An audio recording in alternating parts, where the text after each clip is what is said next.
एक बाजू गुजरात सरकार द्वारा शिक्षकोनी भरतीनी बात चालती होय तो बीजी बाजू शिक्षकोना जिल्ला फेरबदली करवानी बात चालती होय। આપણે જાણીએ છીએ કે ગુજરાતની અંદર ઠેર ઠેર દરેક જિલ્લામાં જિલ્લા ફેરબદલીના કેમ્પો ચાલી રહ્યા છે। એટલે કે જે જિલ્લાનો વ્યક્તિ અન્ય જિલ્લામાં કામ કરતો હોય તો તેને પોતાના વતનમાં આવવા માટે આ ફોર્મ ભરવાનું હોય છે, આ કેમ્પમાં જવાનું અને જે સંસ્થામાં જે શાળામાં જગ્યા ખાલી હોય તે શાળામાં તેની બદલી કરી અને પોતાના વતનનો લાભ મળે આ પ્રકારની સરકારી યોજના છે। પરંતુ આ યોજનાની વચ્ચે એક મુશ્કેલી ઊભી થઈ છે, તેના વિશે આપણે વાત કરીએ તે પહેલા નમસ્કાર મિત્રો, હું છું જયમીન જોશી, સ્વાગત છે આપનું જયવાદમાં। ગુજરાતની અંદર તમામ જિલ્લાઓની અંદર જિલ્લા ફેરબદલીના કામો ચાલી રહ્યા છે। વાત છે પ્રાથમિક શિક્ષકોની। પ્રાથમિક શિક્ષકો જ્યાં કામ કરતા હોય તો એમને પોતાના વતનનો લાભ મળે એના માટે સરકાર આ પ્રકારના કેમ્પનું અમુક વર્ષ પછી ચોક્કસ આયોજન કરતી હોય છે। જેની અંદર ઉદાહરણ તરીકે અમદાવાદ જિલ્લાનો વ્યક્તિ જો કચ્છમાં કામ કરતો હોય અને કચ્છ જિલ્લાનો વ્યક્તિ તાપીમાં કામ કરતો હોય તો એ લોકોને અમુક ચોક્કસ વર્ષ નોકરી થયા પછી એટલે કે ફૂલ પગારમાં આવ્યા પછી પોતાના જિલ્લામાં જવા માટે ફાઇલ મૂકવાની હોય છે। સરકાર દ્વારા જ્યારે પણ આ પ્રકારનું આયોજન કરવામાં આવે, કેમ્પનું આયોજન કરવામાં આવે ત્યારે એ લોકો પોતાની ફાઇલ મૂકે છે અને જે જગ્યાએ ભરતી પહેલાંની વાત છે કે જે જગ્યાએ ભરતી થાય, સરકાર ભરતી કરે એ પહેલાં આવા કેમ્પનું આયોજન થાય છે। એનું મુખ્ય કારણ એ છે કે જે તે શાળામાં જગ્યા ખાલી હોય તો જે શિક્ષક છે ને પોતાના વતનમાં લાભ મળે એ જગ્યાએ સ્થગિત થઈ જાય અને પછી જે જગ્યા ખાલી પડે છે એની અંદર સરકાર ભરતી કરે। આ પ્રકારનું એક ચોક્કસ માળખું વર્ષોથી ચાલતું આવ્યું છે। પરંતુ મહીસાગર જિલ્લાની અંદર તારીખ 20/11/2024ના દિવસે જિલ્લા ફેરબદલી માટેનો કેમ્પ યોજવામાં આવ્યો હતો, જેની અંદર અલગ અલગ જિલ્લાની અંદરથી શિક્ષકો જે મહીસાગરમાં જવા માગતા હોય, જે પોતાના વતનની નજીકમાં જવા માગતા હોય તે લોકોએ ભાગ લીધો હતો। પરંતુ આ ભરતી પ્રક્રિયા ચાલુ હતી, આ કેમ્પનું આયોજન ચાલુ હતું। અલગ અલગ જિલ્લામાંથી લોકો એક અપેક્ષા, એક આશા સાથે જગ્યાએ પહોંચી ગયા। કેમ્પ બંધાયેલો હતો, ટેન્ટ બાંધ્યા હતા, લોકો લાઈનમાં પડી અને પોતાની ફાઇલો મૂકતા હતા। તે દરમિયાન જ ત્યાંની કામગીરી બંધ કરી દેવામાં આવી।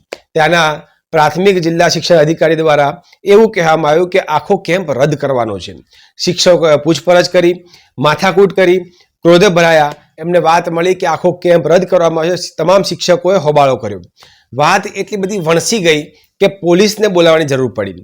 શિક્ષકો કંઈ હોબાળો કરે અને મારામારી કરે તેવું ન હતું, પરંતુ જ્યારે આટલી ઉમ્મીદો સાથે પોતાની નોકરી, પોતાના વતનમાં જવાના લાભ માટે શિક્ષકો આવ્યા હોય અને જો તેમને પાછા મોકલી દેવામાં આવે વિલા મોઢે તો ગુસ્સો આવે એ સહજ વાત છે, કેમ કે નોકરી તેમના હાથમાં હતી।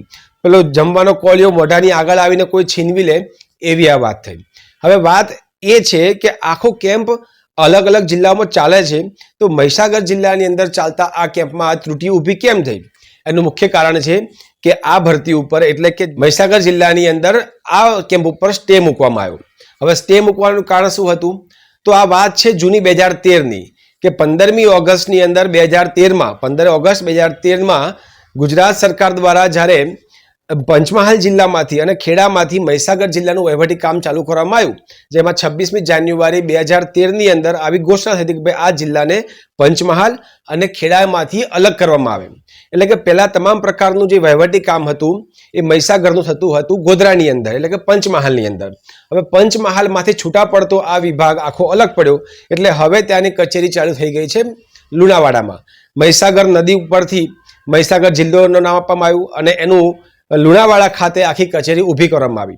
હવે 2013ની વાત છે, એના પછી આટલા વર્ષો પછી જ્યારે ભરતી કેમ્પની વાત ચાલે છે તો પંચમહાલની અંદર કામ કરતા જે શિક્ષકો હતા તેમણે એવું કીધું કે આ ભરતીની અંદર અમે ક્યારના લાગ્યા છીએ, એટલે 2013 પછી જો આ છૂટું પડ્યું હોય તો અમને આ કેમ્પની અંદર પહેલા લઈ લેવામાં આવે, એટલે કે અમને પહેલો લાભ આપવામાં આવે। અન્ય જિલ્લાના લોકોને તમે લાભ આપો તે પહેલાં અમારું નામ મોખરે હોવું જોઈએ। એનું કારણ છે કે અમે ઓલરેડી આ જિલ્લાના શિક્ષકો છીએ, એટલે અમને જિલ્લાની અંદર જ તમે સમાવેશ કરો, પછી બીજા લોકોને બહારના જિલ્લાઓને લાભ આપો। હવે પંચમહાલ જિલ્લાના અને મહીસાગર જિલ્લાના લોકો અલગ અલગ છે, કેમ કે જિલ્લા અલગ કહેવાય, પરંતુ એ લોકોનું એવું કહેવું છે કે ભાઈ પંચમહાલ અને મહીસાગર જે તે સમયે એક હતા અને તેમાંથી અલગ થયા છે એટલે પહેલો ચાન્સ અમને મળવો જોઈએ। આના ઉપર સ્ટે આવ્યો છે એટલે આ આખી વાત કોર્ટમાં જશે। કોર્ટમાં જઈને ચુકાદો શું આવશે એ તો વિચારવાની વાત છે, પરંતુ તમામ પ્રકારના શિક્ષકો જે પોતાની આશાઓ લઈને ગયા હતા કે હવે અમને વતનનો લાભ મળશે તે પોતપોતાની ફાઇલ લઈ અને લીલા મોઢે પાછા વતનમાં આવી ગયા છે। આવી જ નવી વાત સાથે ફરી મળીશું. ત્યાં સુધી નમસ્કાર.